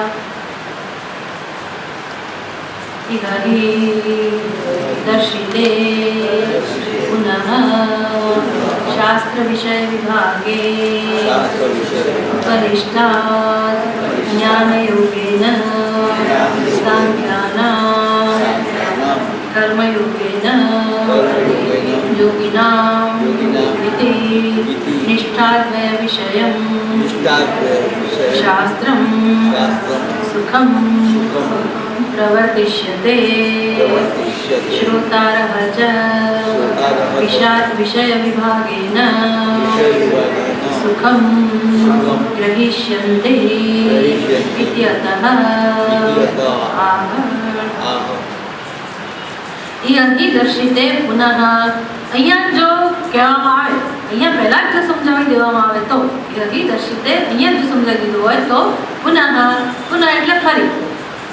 શાસ્ત્ર વિષય વિભાગે ઉપરિષ્ટાત. ઉપરિષ્ટાત એટલે આગળ પછી, એટલે હવે ભગવદ્ ગીતામાં હવે પછી જે આવશે એમાં શાસ્ત્ર વિષય વિભાગે, શાસ્ત્રનો જે વિષય છે એમાં જ્યારે બે વિભાગ, બે નિષ્ઠા, કેવું કે બે વિભાગ પાડીને જે વાત કરવામાં એ વખતે એ વિષયને ધ્યાનમાં રાખીને ક્યારે કહેવાના છે ભગવાન?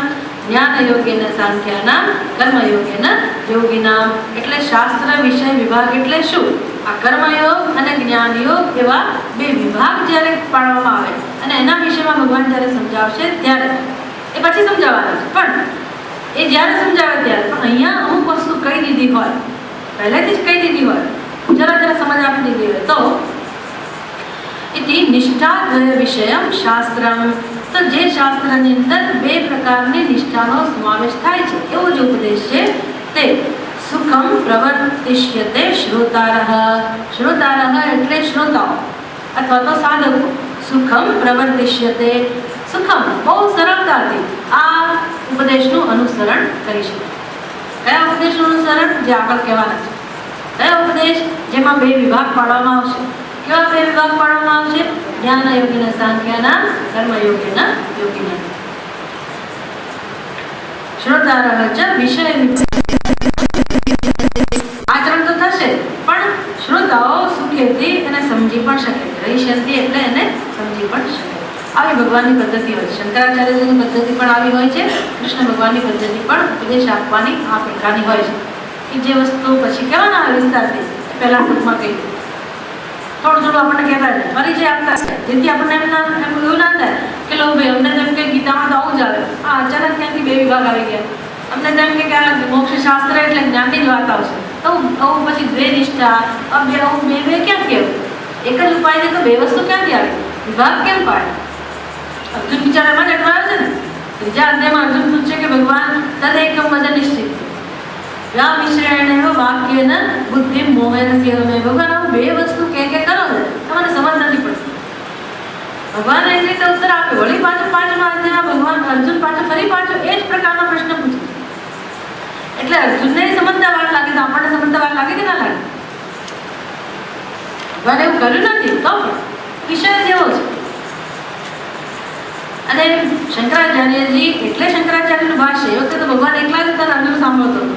પણ પછી તો શંકરાચાર્યજી જ્યારે ભાષ્ય લખે ત્યારે બધી વસ્તુઓને ધ્યાનમાં રાખીને આપણા ભલા માટે, આપણા હિત માટે અથવા તો આપણને સરળતાથી સમજાય એ માટે આ વસ્તુ પોતાની રીતે જ કહેતા જાય કે જુઓ અહીંયા ભગવાને આ લૌકિક ન્યાય એટલા ભવિષ્યમાં જે વસ્તુ કહેવાના છે ને એને ધ્યાનમાં રાખીને ભગવાને ટૂંકમાં આ પ્રકારે ચર્ચા કરી. તમે ભૂલથી ના સમજી લેતા કે ભગવાનનું તાત્પર્ય આ ઉપદેશમાં છે.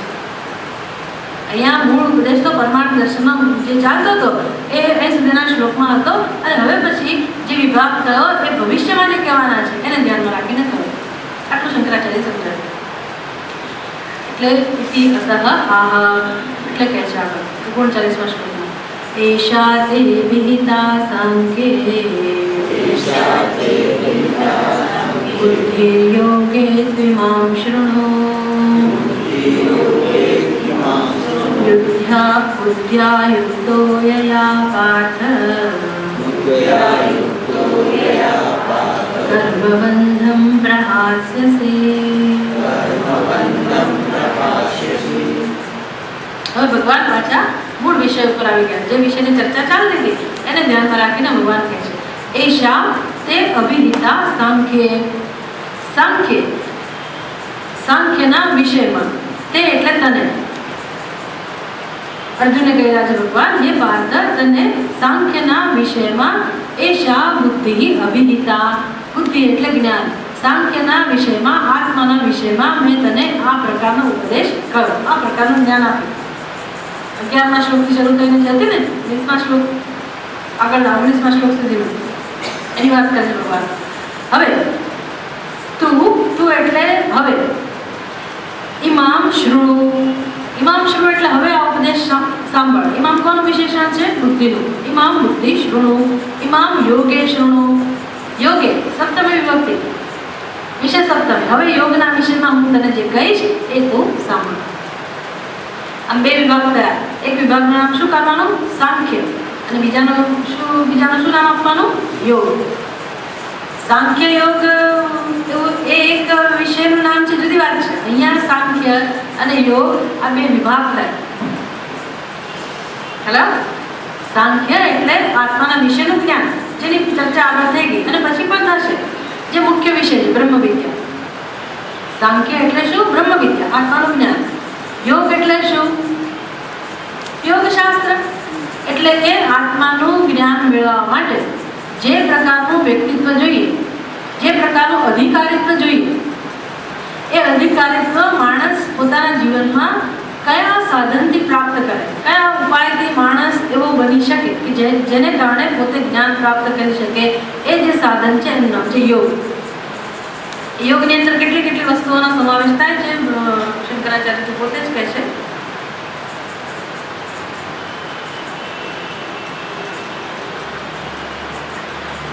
તો હવે ભગવાન યોગના વિષયમાં કહે છે, જેને કારણે બુદ્ધ્યા યયા યુક્ત, એ પાર્થ યયા બુદ્ધ્યા યુક્ત, જે બુદ્ધિ વડે જોડાઈને, યુક્ત થઈને, એટલે કે જે પ્રકારની બુદ્ધિ પ્રાપ્ત કરીને એનું અનુસરણ કરીને કર્મબંધમ પ્રહાસ્યસી, કર્મબંધનમાંથી તો મુક્ત થઈ જશે.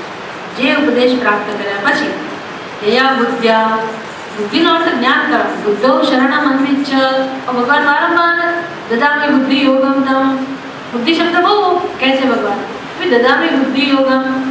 કેમ તમે બધાને બુદ્ધિ નથી આપી? તમે આપશો પછી જ બુદ્ધિ મળવાની છે, અત્યારે મારી પાસે બુદ્ધિ નથી એટલે એવી બુદ્ધિની વાત નથી. આ બુદ્ધિનો અર્થ ત્યાં શું કરે છે ભગવાન? ખરેખર બુદ્ધિ ક્યારે કહેવાય એવું કહી રહ્યા છે. જ્યારે જે બુદ્ધિમાં આત્માના વિશેનું જ્ઞાન, સત્યનું જ્ઞાન પ્રાપ્ત થાય, ખરેખર એ બુદ્ધિ જ બુદ્ધિ છે ભગવાનની દ્રષ્ટિએ. બાકી આપણે આપણી રીતે ઘણું જ્ઞાન પ્રાપ્ત કરીએ, સંસારનો, વ્યવહારનો, જગતનું બહુ બધું જ્ઞાન પ્રાપ્ત કરીએ, પણ એ બુદ્ધિનો ઉપયોગ ખરા અર્થમાં થયો ના કહેવાય. બુદ્ધિનો ઉપયોગ તો એક જ વસ્તુ માટે છે. આમ તો તમે જુઓ ને તો નાનામાં નાના જંતુની અંદર પણ બુદ્ધિશક્તિ બહુ રહેલી છે, એનામાં બુદ્ધિ હોય છે.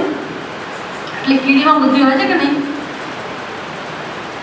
કદાચ આપણી કરતા આપણને એમ થાય કે વધારે ચાલાક છે અમુક બાબતો, અને એની અંદર શક્તિઓ પણ છે એવી કે આપણે તો દિવસ અંધારું થયું એટલે આપણું કામ અટકી પડે. એને કે વાંધો આવે છે? અંધારામાં કીડી કે ના જાય બને બધાઈ જાય. અને તમે ગમે તે ખૂણામાં જઈને તમારી ચોકલેટ સંતાડો કે ગોળ સંતાડો, ખબર પડે કે ના પડે? અને એ સિવાય પણ તમે આ તો ચલો એને અમુક પ્રકારની ભગવાન વ્યવસ્થા કરેલી, પણ બીજા બધા પશુ પક્ષીઓની અંદર પણ અમુક બુદ્ધિ જોઈ શકાય કે કેમ પોતાનું રક્ષણ કરવું, કેમ વ્યવહાર પોતાના અંદરો અંદર કેવી રીતે વ્યવહાર, બધું હોય છે એના પ્રમાણમાં હોય, પણ બુદ્ધિ તો હોય જ. તો એવી બુદ્ધિ તો આપણી અંદર હોય ના હોય? તો એની બુદ્ધિમાં આપણી બુદ્ધિમાં બહુ તો જરા તરા વધારે ઓછું. એટલે જોવા જાવ તો એવું કે બુદ્ધિમાં મહાન ફેર ના પડ્યો. એટલે ખરેખર તો બુદ્ધિ ક્યારે આપણી અંદર છે એવું કહેવાય. સહ બુદ્ધિમાન મનુષ્યેષુ કૃતકૃત્ય, જે બુદ્ધિ આપણને કૃતકૃત્યતાનો અનુભવ કરાવે એ બુદ્ધિ ખરા અર્થમાં બુદ્ધિ છે. કઈ બુદ્ધિ કૃતકૃત્યતાનો અનુભવ કરાવે? જે બુદ્ધિએ પોતાના સ્વરૂપને જાણી લીધું, અથવા તો જે બુદ્ધિમાંથી અજ્ઞાન દૂર થયેલું છે, કે આપોઆપ દૂર ના થાય. અંધારું તમે દિવાળી નીકળતા દૂર થઈ ગયું, એમ એટલી ક્ષણમાં આપણી બુદ્ધિમાં કે અંધકાર જતો રહે ફટાફટ એવું ના થાય. રોજ જ્ઞાનનું અર્જન સંપાદન કરવું જોઈએ જીવન, તો પછી આત્માનું અજ્ઞાન દૂર થાય. એટલે ભગવાન જ્યારે બુદ્ધિ શબ્દ વાપરે ત્યારે સમજવાનું કે આત્મજ્ઞાનની વાત કરી રહ્યા છે.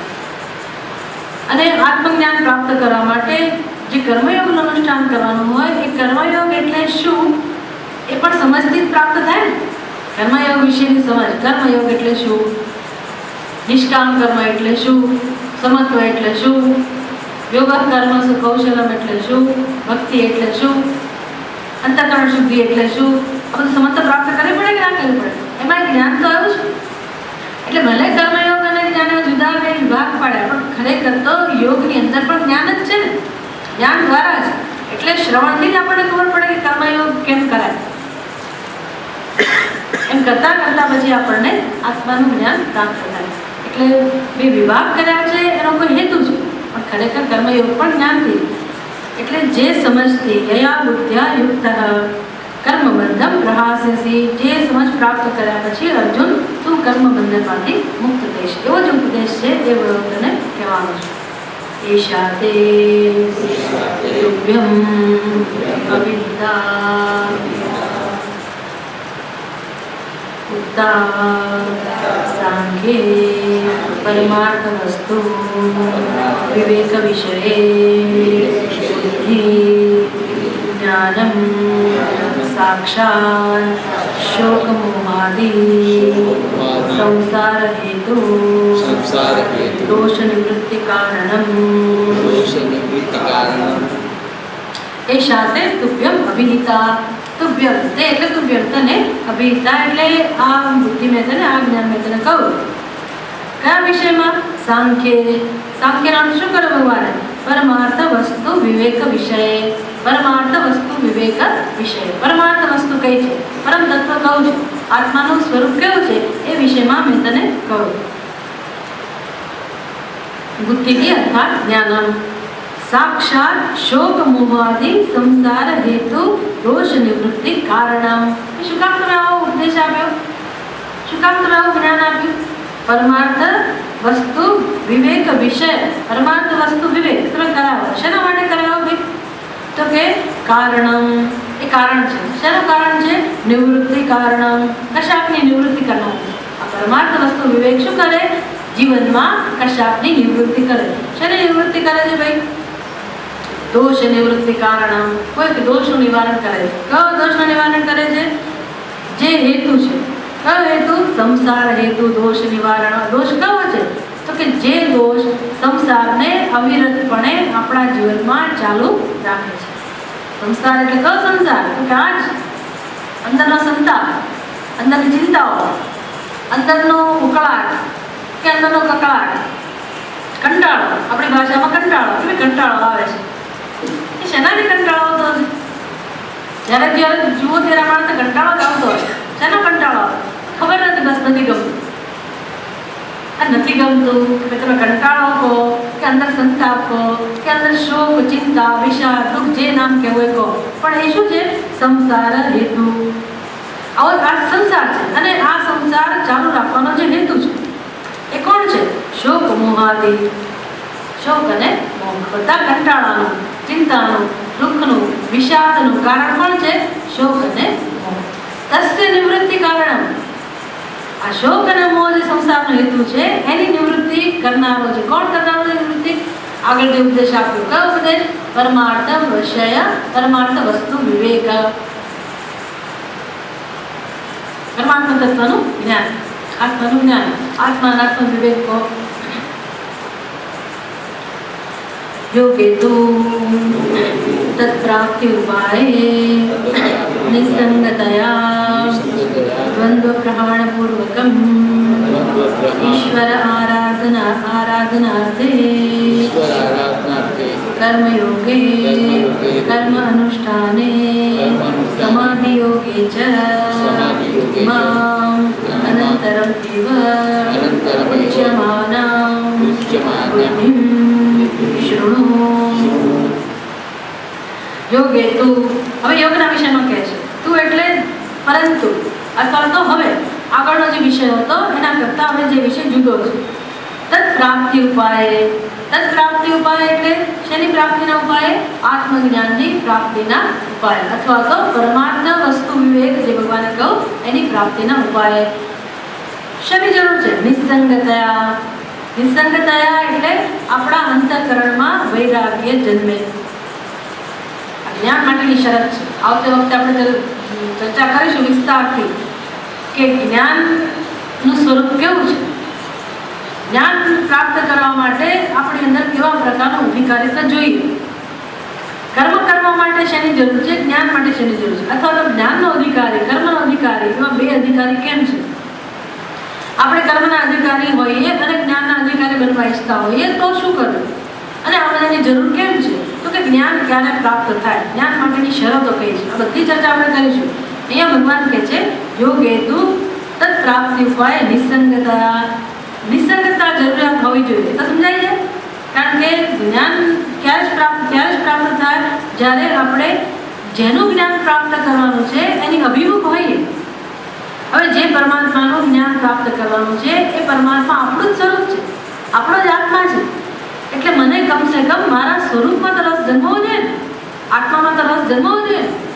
હવે જગતના વિષયોમાં જ રસ હોય, બીજી બધી વસ્તુઓમાં જ રસ હોય, બીજા માટે જ આકર્ષણ હોય, તો હું ગમે તેટલું જ્ઞાન પ્રાપ્ત કરવા પુરુષાર્થ કરું પણ મને જ્ઞાન થાય નહીં. અંદર સંતોષ જ્ઞાન થયું એની ખબર કેમ પડે? તો જ્ઞાન પ્રાપ્ત કરીને કે આપણે કે આમ બુદ્ધિમાં યાદ નથી રાખવાનું તો મને જ્ઞાન થયું એવું બને પણ નહીં. જ્ઞાન થાય એટલે શું થાય? આત્માનું દર્શન થાય એટલે શું થાય? આત્માનું દર્શન થવું એટલે પરમ સંતોષનો અનુભવ થવો અને દુઃખની નિવૃત્તિ થવી, શોકની નિવૃત્તિ થવી, સંતોષનો, આનંદનો, પ્રસન્નતાનો અનુભવ આપણને આપણી રીતે જ થાય. આત્મની એવ આત્મના તુષ્ટ એનો સિદ્ધાંત. એટલે આવું થવા માટે જ્યાં સુધી આપણું મન બહિર્મુખ હોય, આપણું અંતઃકરણ બહિર્મુખ હોય, બહાર સંગ હોય, કશીક વસ્તુમાં આસક્તિ હોય, ત્યાં સુધી આત્માનું દર્શન કે આવો સંતોષ ના મળે. એટલે એનું પહેલી શરત કઈ કહે છે? નિસંગતયા. નિસંગતયા એટલે વૈરાગ્ય આપણા હૃદયમાં હોવો જોઈએ. તો એ ક્યાંથી મળે? નિસંગતયા દ્વંદ્વ પ્રહાણ પૂર્વકમ.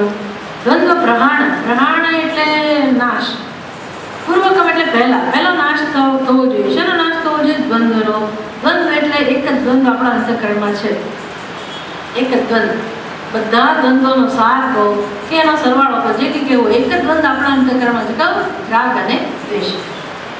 એનો નાશ થવો જોઈએ. સ્થૂળ રાગ દ્વેષનો નાશ થાય, પછી ધીરે ધીરે સૂક્ષ્મનો, પણ મોટે ભાગે રાગ દ્વેષનો નાશ થવો જોઈએ. રાગ દ્વેષનો નાશ કરતી વખતે બહુ બધી તાકાત જોઈએ, બહુ બધું સામર્થ્ય જોઈએ, અને સાથે સાથે આપણા મનમાં કંઈક આનંદ, પ્રસન્નતા પણ જોઈએ. તો એ પ્રસન્નતા, આનંદ, પ્રેમ, નિશ્ચિતતા આ બધું ક્યાંથી આવે? તો કે ઈશ્વરની ભક્તિથી. અને આપણને મદદ જોઈએ. અસહાય બની ગયા છીએ તો કોની મદદ આપણને કામમાં આવે? નિસંગ બની ગયા. પહેલા તો સંગ હતો, એમાંથી સહાય મળતી હતી, આ બધું છોડી દીધું, હવે ક્યાંથી સહાય મળે? કોઈ તો જોઈએ ને, આપણે તો અંદરથી ખાલી છીએ, ક્યાંથી મળે સહાય? ઈશ્વર પાસેથી. એટલે કહો ઈશ્વર આરાધનાતે. હવે ભક્તિ શરૂ થાય જીવનમાં. વૈરાગ્ય, ભક્તિ બધા સાધન છે. કર્મયોગે, કર્મ અનુષ્ઠાને, કર્મયોગ દ્વારા, ઈશ્વરની આરાધના દ્વારા, રાગ દ્વેષના નાશ દ્વારા, વૈરાગ્ય દ્વારા, કર્મ અનુષ્ઠાને સમાધિ યોગે ચ. કર્મનું અનુષ્ઠાન કેવી રીતે કરવું? કર્મ નિષ્કામ કર્મયોગનું અનુષ્ઠાન કેમ કરવું? અને સમાધિ યોગ એટલે કે અંતઃકરણ શુદ્ધ થાય, પછી અંતઃકરણનું નૈશ્ચલ્ય પ્રાપ્ત થાય, રસ જન્મે. નિષ્ઠાપૂર્વક આપણે એકાગ્રતાપૂર્વક જે સાધન આપણે હાથમાં લીધું હોય એ સાધનને આપણે વળગી રહીએ. આ બધું થવું જોઈએ, આ બધું કરવાની જરૂર છે. જ્ઞાનમાં કશું કરવાનું ના આવે. જ્ઞાનમાં આપણે સમજ પ્રાપ્ત કરીએ અને એ જ્ઞાનને કારણે અજ્ઞાન એની નિવૃત્તિ થાય, એટલું થાય. પણ આવું થવા માટે જે વચ્ચે બધું આવરણ છે દૂર થવું જોઈએ ને, એ આવરણ દૂર શેનાથી થાય? તો કે આ બધાથી થાય. આનું નામ છે યોગ. સમાધિ યોગે છે એટલે ધ્યાન યોગ. તો આ બધી ચર્ચાનો વિષય છે. ભગવાને કહ્યું ને બુદ્ધિ યોગે દ્વિમામ શૃણુ. એટલે શંકરાચાર્ય કે યોગમાં શું કહે છે ભગવાન? કઈ વાત કહેવાના? તો આ બધી વાતો સમજાવશે. બધું કેમ પ્રાપ્ત થાય, આ બધાનો અર્થ શું, આ બધાનું મહત્વ કેટલું, આ બધું કહે છે. ઇમામ અંતરમ અનંતરમ એવ ઉચ્યમાના બુદ્ધિમ શૃણુ. બધું જે આગળ કહેવાના છે એના વિષયમાં ભગવાન કહે છે હું તને કહું છું. હવે પછીનો જે વિષય છે આ ચાલશે વિષય કર્મયોગ. તામ બુદ્ધિમ સ્તૌતિ પ્રલોચનાર્થમ. તામ બુદ્ધિમ સ્તૌતિ. ભગવાન એ બુદ્ધિની પ્રશંસા કરે છે. કેમ પ્રશંસા કરે છે? પ્રલોચનાર્થમ. આપણને રસ પડે એટલા માટે. કારણ કે સ્વાભાવિક છે, જેની તમે પ્રશંસા કરો એનું મહત્વ વધે. એટલે આપણી બુદ્ધિમાં આ યોગનું મહત્વ વધે, એટલે અર્જુનની બુદ્ધિમાં યોગનું મહત્વ વધે. એટલા માટે ભગવાન આ યોગની પ્રશંસા કરે છે, બુદ્ધિની પ્રશંસા કરે છે. કેવી રીતે પ્રશંસા કરે? ક્યાં તમે જોઈ પ્રશંસા? કર્મબંધમ પ્રહાસ્યસી યયા કર્મબંધમ પ્રહાસ્યસી. લો, યોગથી કઈ બંધન ના છૂટે. હમણાં તમે કહો કે ભાઈ બંધન તો શેનાથી છૂટે? શોક મોહની નિવૃત્તિ તો શેમાંથી થાય? જ્ઞાનથી જ થાય. આગળ કહ્યું કે નહીં, શંકરાચાર્ય આગળ જ સમજાવે કે ભાઈ શંકરાચાર્ય ભગવાનનું તાત્પર્ય પેલા યોગમાં નથી, ભગવાનનું તાત્પર્ય તો આગળ જે ચર્ચા કરી એમાં જ છે. શોક મોહને નિવૃત્તિ તો જ્ઞાનથી જ થાય, એ ભગવાનને આમાં જ રસ છે, એ જ કહેવું છે. તો પછી અહીંયા તમે આવું કહ્યું ભગવાન કર્મબંધન પ્રહાસ્યસી, આ યોગથી તો કર્મબંધનમાંથી છૂટી જઈશ એટલે કે મોક્ષ પ્રાપ્ત થશે. તો આવું આ શું સમજવું? જ્ઞાનથી મોક્ષ પ્રાપ્ત થાય કે યોગથી મોક્ષ પ્રાપ્ત થાય? આપણે તો મૂંઝાઈ જઈએ ને કે બંને વસ્તુની પ્રશંસા કરે છે. પ્રશંસા થઈ કે નહીં બંનેની? યયા બુદ્ધ્યા યુક્તો કર્મબંધન પ્રહાસ્યસી એટલે યોગની પ્રશંસા થઈ કે ન થઈ? સ્તૌતિ એટલે શંકરાચાર્ય કહે છે કે ભગવાન પ્રશંસા કરે, કરવી પડે એટલે કરે, એટલે ખોટી પ્રશંસા કરે જેવું નથી. પણ આ પારમાર્થિક ઉપાય નથી. ત્યારે શું છે? પ્રરોચનાર્થમ, તમને રસ પડે, કારણ કે પહેલું પગથિયું આ છે. પારમાર્થિક ઉપાય તો પહેલો જ છે, પણ ત્યાં સુધી પહોંચવા માટેનું પગથિયું આ છે. અને આમાં મને રસ ના આવે, હું સીધું જ જ્ઞાન માટે ઈચ્છા વ્યક્ત કરું કે એના માટે પુરુષાર્થ કરું તો કામ તો ના થાય. એટલે મને રસ પડે, હું કહું કે કર્મયોગ નકામો છે તો એનો અર્થ નથી. એટલે દરેક મનુષ્યને આમાં રસ પડે, પ્રરોચનાર્થમ રુચિ જન્મે, એટલા માટે ભગવાન પ્રશંસા કરે. અર્જુનને જરૂર છે ને, આપણને જરૂર, એટલે ભગવાન એટલે પ્રશંસા કરે. બુદ્ધ્યા યોગ વિષયા યુક્તઃ ये पार्थ कर्मबन्धं कर्मैव धर्माख्यः बन्धः कर्मबन्धः तं प्रहास्यसि ईश्वरप्रसाद निमित्त ज्ञानप्राप्तेः इति अभिप्रायः. બુદ્ધ્યા યયા અર્થાત યોગ વિષયા બુદ્ધ્યા. યયા બુદ્ધ્યાનો અર્થ શું કરવાનો? યોગ વિષયા બુદ્ધ્યા. જે ઉપદેશની અંદર યોગની વાત રહેલી છે એવો યુક્ત, એ ઉપદેશની યુક્ત. હે પાર્થ, આવો જ્યારે તું બનીશ, જ્યારે તારી બુદ્ધિમાં યોગની સમજ આવશે અને એનું આચરણ થશે, ત્યારે એ પાર્થ કર્મબંધમ. કર્મબંધ એટલે શું? કર્મ એવ બંધન, કર્મ જ બંધ છે. પણ કયું કર્મબંધ છે? ધર્માખ્ય, જેની અંદર ધર્મ અને અધર્મ અથવા ધર્મ અને અધર્મ જેનું સ્વરૂપ છે. કાં તો કર્મનું સ્વરૂપ હોય ધર્મ, કાં તો કર્મનું સ્વરૂપ હોય અધર્મ. ધર્મ અધર્મથી જુદું કોઈ કર્મ હોઈ શકે નહીં. ભગવાનના ઉપદેશ પ્રમાણેનું કર્મ ધર્મ અધર્મથી જુદું છે. આપણે કરીએ કર્મ કાં તો ધર્મને અનુરૂપ, કાં તો અધર્મ, કાં તો ધર્મ માટે ધર્મમય, કાં તો અધર્મમય. ભગવાન જે ઉપદેશ આપે છે નિષ્કામ કર્મ, એમાં ધર્મ અધર્મથી પર ઉઠીને ધર્મ અધર્મનો અર્થ શું કરવાનો? પાપ અને પુણ્ય. પાપ અને પુણ્યથી જેનું પણ પાપ પણ નથી, જેનું પણ પુણ્ય પણ નથી, આ બંનેથી ઉપરનું જે કર્મ છે, એટલે કે જેમાં કોઈ પણ રહેલું જ નથી, એવું જે નિષ્કામ કર્મ છે, એવું જે એ ઉપદેશ છે. તદબંધ કર્મબંધ તમ પ્રહાસ્યસી, એટલે ભગવાનના ઉપદેશ મુજબનું કર્મ કરવાથી શું થશે? આ બંધ ધર્મ અને અધર્મનો પાપ પુણ્યનો બંધ છે એ તો તોડી નાખીશ. પ્રહાસ્યસી એટલે છૂટી જશે. તમે એમ કહો કે ધર્મમાંથી છૂટીએ, બરાબર, ધર્મમાંથી શું કામ છૂટવાનું? ધર્મ તો આપણું જીવન છે, ધર્મમાંથી કેમ છૂટવાનું? ધર્મમાંથી છૂટવાનું એ રીતે નથી, પણ ધર્મ દ્વારા પુણ્ય જોઈતું હોય તો એ પુણ્યની અપેક્ષા રાખીશું તો પાપની તો ચલો અપેક્ષા છોડી, પાપ તો નથી જોઈતું કારણ કે બંધન છે. પુણ્યની અપેક્ષા રાખવામાં શું જાય છે? તો પુણ્ય પણ શું છે? બંધન. એ ભોગવાય આવવું પડે કે નહીં? એક લોખંડની સાંકળ અને બીજી શેની સાંકળ છે? સોનાની. કઈ સાંકળ પસંદ કરશો?